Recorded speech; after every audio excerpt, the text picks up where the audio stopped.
ಇವತ್ತಿನ ಪ್ರಮುಖ ಸುದ್ದಿಗಳನ್ನು ನೋಡ್ತಾ ಹೋಗೋಣ. ಅದಕ್ಕೂ ಮೊದಲು ಹೆಡ್ಲೈನ್ಸ್.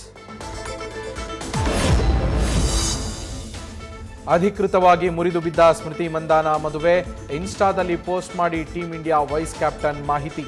ಈಗ ಇದರಿಂದ ಹೊರಬಂದು ಮುಂದುವರಿಯುವ ಸಮಯ ಅಂತ ಹೇಳಿದ ಸ್ಮೃತಿ.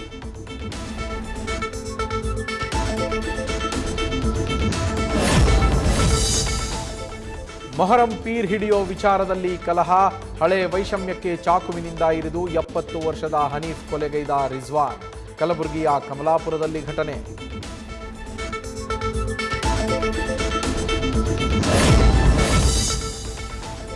ಗಂಡ ಹೆಂಡತಿಯ ಜಗಳ ಬಿಡಿಸಲು ಹೋಗಿದ್ದ ವ್ಯಕ್ತಿಯೇ ಸಾವು. ತಳ್ಳಾಟ ನೂಕಾಟದಲ್ಲಿ ಮನೆಯ ಗೇಟ್ ಬಿದ್ದು ಸಚಿವ ಎಂಸಿ ಸುಧಾಕರ್ ಬೆಂಬಲಿಗ ನಾರಾಯಣಸ್ವಾಮಿ ಕೊನೆಯುಸಿರು. ಚಿಂತಾಮಣಿಯ ಕೆಂಚಾರ್ಲಹಳ್ಳಿ ಠಾಣೆಯಲ್ಲಿ ಕೇಸ್ ದಾಖಲು.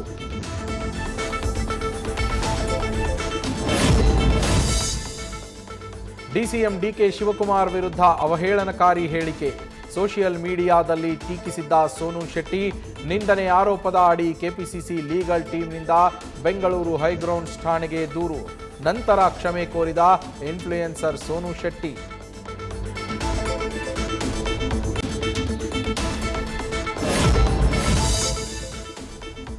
ಚಿತ್ರದುರ್ಗದಲ್ಲಿ 1008 ಜೋಡಿಗಳ ಸಾಮೂಹಿಕ ವಿವಾಹ.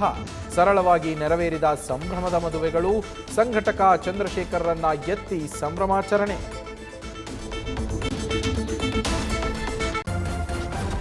ನ್ಯೂಸ್ ಫಸ್ಟ್, ನಿರ್ಭೀತಿಯಿಂದ ನಿಮ್ಮ ಪರವಾಗಿ.